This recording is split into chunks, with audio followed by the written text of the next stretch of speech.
차량 가격이 560만 원인데 수리 비용이 뭐 600만 원 나왔어. 그러면 오버 되는데 이게 수리가 되겠냐 안 되겠냐. 그러니까 보험사 기준으로만 해서. 그러니까 안 되는 거지. 왜냐면 수리 비용이 차가보다 넘게 나왔으니까. 근데 전선 처리 말고 수리로 하면 이제 확대 견적이라고 해서 120%까지는 해줘. 예를 들어서 쉽게 500만 원이 차량 견적이다. 그러면은 이 차가 500만 원이다. 그러면 120% 그러면 600만 원이죠. 600만 원치까지는 수리를 해줘. 근데 만약에 650만 원이 나왔다. 그럼 그 50만 원까지는 수리를 안 해주는 거지. 그럼 이제 폐차해라. 근데 이제 여기서 중요한 게 폐차를 내가 하고 싶어. 그러면 보험사에서 차주한테 얼마 줄까요? 500만 원. 퀴즈였는데 그 500만 원. 그러니까 웃긴 게 수리비는 더 주지만 차량 가액만큼만 딱 주는 거야. 차를 이거를 폐차를 했어. 전선 처리를 했는데 그러면 차를 다시 사. 그러면 취등록세 나오잖아. 그렇죠. 그럼 이건 어찌해야 되겠노? 나눠가지고 상대방 가실일 때 내가 가실일 때 생각을 해본 적이 없지. 전혀 뭐 저는 뭐 사고 이런 것도 뭐 크게 나온 적이 그러니까 없어요. 취등록세가 만약에 요거 같은 거 500만 원짜리 샀는데 취등록세가 나오면 그것도 몇십만 원이 나올 거 아니야? 그렇죠. 그러면 상대방 가실로 해서 내가 억울하게 전선 처리를 했어. 그거는 취등록세가 나올까 안 나올까? 해줘야 안 되겠습니까? 그러니까 원래 정상적으로 하면 해줘야 되는 게 맞는데 이거를 모르고 넘어가는 사람들이 많아요. 일단 원래는 정상적으로 하면 해주는 경우가 맞고 해줘야 되는 게 맞는데 보험사에서 챙겨주지 않기 때문에 차주가 먼저 얘기를 해야 돼. 내가 만약에 500만 원짜리 차를 타다가 전선시켰는데 1000만 원짜리 차를 샀어. 그럼 취등록세 돈 없잖아. 그럼 그만큼은 당연히 안 해주겠지. 내가 이제 두 번째 문제, 자차는 되겠나? 저 사고로 전선 처리했어. 그 돈은 받았어. 500만 원을 받았어. 근데 다시 내가 500만 원짜리 차를 사. 네. 그 취등록세를 보험사에서 주겠냐고. 아이 너무 어렵다. 안 준다. 사실 나도 어려운데 나도 정확치는 않아. 나도 뭐 다른 유튜브도 보고 보험사에 물어봤는데 좀 케바케인 것 같은데 대물 같은 경우는 원래 주는 게 정상적이긴 한데 그것도 자기가 찾아 먹어야 되고 자차 같은 경우에도 주는 경우가 있다고 합니다. 근데 그래서 꼭 자기 보험사마다 뭐 가입되는 것마다 다 다르기 때문에 꼭 확인을 해봐야 된다는 걸로. 그러면은 그 제가 미리 그런 거를 얘기 안 하면 뭐 보험사에서 뭐 미리 삥땅 안 주지. 칩니까? 삥땅 치는 게 아니고 안 주는 거지 그냥. 줄 돈은 그냥 안 준다 이 말이네. 그렇지. 원래 줘야 될 돈인데. 그러니까 챙겨 먹어야 돼. 보험사 사람 다 똑같아. 대인 사고 났을 때도 자기가 뭐 합의금도 막 챙겨 먹어야 책에 먹을 수 있는 거고. 그다음 감가상각 보상비도 자기가 얘기를 해야 막 어떻게든 차를 먹을 수 있지. 보험사에서 앉아가지고 다 이렇게 해서 하세요 가르쳐 주진 않아. 그렇기 때문에 내가 이런 영상을 찍는 거고. 자, 오늘 이제 쉽게 결론만 내려보면 차가 이제 사고가 났어요. 이런 차들 있어. 소나타 2, 뭐 소나타 1, 뭐 엘란트라 이런 차들은 중고 차량 가액이 뭐 100만 원밖에 안 돼. 네. 그러면 앞에 조금만 박아도 100만 원이 넘어가잖아요. 그렇죠. 오래된 차들은 진짜 반바 휀다 라이트 뭐 엔진 미션이 5만 킬로밖에 안 탔어. 멀쩡해.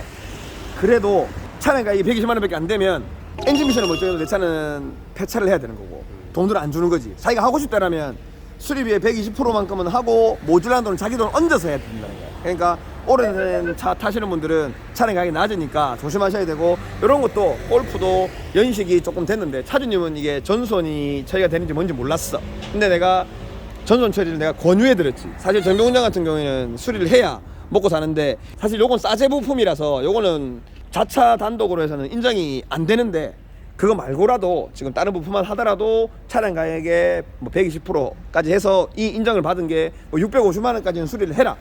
그러면 사실 중고 부품으로 해가지고 수리를 할 수 있었어. 하지만 그냥 이거는 차주님 폐차량이 낫겠다 내가 권유를 해드렸고, 사고가 크게 났는데 전선 처리를 하고 싶다 판단을 할 때 자기가 자차 가입할 때 그 금액을 알아보고 수리를 할지 말지 정하면 되는데, 이런 거 같은 경우에는 휠하우스나 프레임 이런 것들이 이상이 조금 있기 때문에 굳이 내가 추천드리지 않고, 또 차도 오래됐기 때문에 폐차를 하라는 건데, 이제 여기에서 오래된 차 말고 2, 3년 된 신차들 한 2천만 원짜리 차야. 소나타 DM8인데 앞에 막 에펙스 좀 많이 터졌어. 정비공장 와가지고 우리 공장 왔는데 1,500만 원이 나왔어. 차량 가격이 2천만 원인데. 그러면 나는 어떻게 하겠냐, 그냥 일반 공업사 가지 말고 전선 처리가 더 나을 수 있으니, 사고차가 되면 차량 감가가 되니까 큰 사고가 나면 무조건 사고 처리해가지고 타는 것보다 전선 처리가 나을 수 있으니 서비스 센터에 있고 해서 좀 정상적인 견적을 내서 전선 처리를 유도하는 게 좋다. 근데 우리 요즘 일도 없는데 이런 거 수리해야 안 됩니까? 나도 지금 그렇게 생각하고 있다. 요즘 공장에 이름 많지만 다 뭐 고맙게 찾아주시는 분들이지만 한 판 두 판밖에 없어가지고, 큰 사고 차들이 없어가지고 내가 이런 차들을 꼬셔가지고 수리를 해야 되는데 양심상 그게 안 돼가지고 또 전선 처리를 하고 있어. 그래서 맨날 판금부는 놀고 도장부는 바쁘고 오늘 전선 처리의 팁이었습니다. 우리 막내가 얘기했지만 사실 이런 전선 처리나 이런 것들은 정비 공장에서 잘 알려주지 않아요. 왜냐면 전선 처리하면 우리는 수리 못하니까. 그래서 알려주지 않는 건데 뭐 저는 있는 그대로 얘기해드립니다. 휠하우스나 프레임 손상 없는 것들, 뭐 외관만 많이 긁힌 것들은 사실 전선 처리가 안 해도 깨끗하게 탈 수 있으니까 하는 게 맞지만, 뭐 엔진 미션, 그 다음에 프레임이나 휠하우스까지 건드린 차들은 수리를 해놔도 나중에 사고차가 되기 때문에 전선 처리가 가능하면 전선 처리가 낫다. 차량 가격의 120%까지는 수리 비용이 나온다까지로 말씀드리겠습니다. 유의겠습니까? 솔직히 좀 어려워요. 근데 다시 어렵나? 뭐 봐야 될 것 같은데. 아, 진짜 어렵네. 처음 들으니까. 아, 나는 진짜 되게 자찬이 쉽게, 많이 모르니까. 나는 되게 쉽게 설명하려고 했는데, 수리하면 아까 몇 프로까지 수리해준다고 차량 가격에 확대 견적 120%. 120%까지. 폐차하면은 그 금액만큼만 주고. 100%.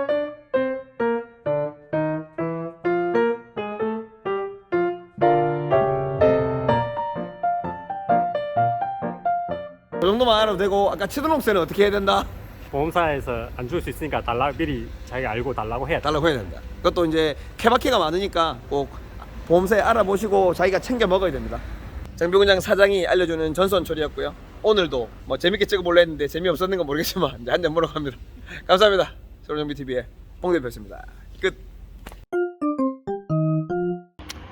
홍 대표의 토크타임. 오늘은 아파트 먹는 먹고 있다. 사전 점검 입주하는 데 왔습니다. 아파트 4층이라는 공간에 이렇게 무슨 호텔처럼 멋진 공간이 있습니다. 여기는 송도의 힐스테이트 이진베이시티라는 곳인데요. 처음에는 정말 많이 까였습니다.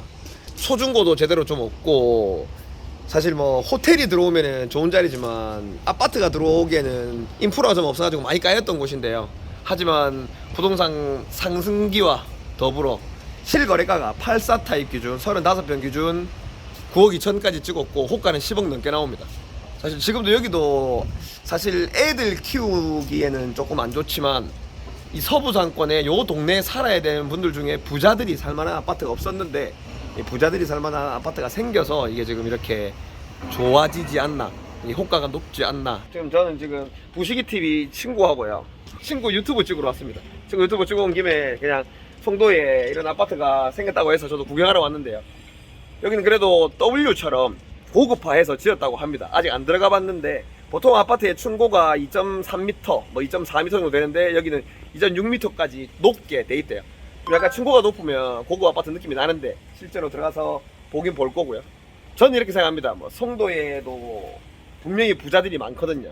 송도에 살아야 되는 여기 사하구 쪽에 사시는 분들 부자가 많은데 그런 부자들의 수요가 여기 아파트로 몰리지 않나 생각을 하는데요. 처음에는 미분양도 났던 곳입니다. 아주 많이 까였던 곳이고요. 이 송도 입주하시는 분들 축하드리고요. 대리만족하면서 이렇게 토크타임 오늘 찍어봅니다. 옆에 호텔도 있다, 호텔. 어디에? 이거 하나, 건물 하나 더 있는 호텔이가? 호텔이다. 아 5성급 들어온다, 5성급. 들어온다고. 아하! 우와. 부식입니다. 부동산에 제가 관심이 많습니다. 제 거 유튜브 보시는 분들 많겠지만 부동산 관련 콘텐츠도 많이 올릴 거니까요. 많이 봐주시고요. 오늘의 주제는 이겁니다. 세상에 부자는 많고요. 내만 돈 없지 돈 많은 사람 많습니다. 아파트 값이 10억이 넘는다는 거 욕할 게 아니라요. 가격은 시장이 결정합니다. 시장이 10억을 지금 84 타입 송도인데도 10억, 9억을 넘게 받아주고 있다는 거니까요. 시장은 이렇게 가격이 결정을 합니다. 뭐 거품이고 뭐라 해도 돌아갑니다. 감사합니다. 토크타임 끝.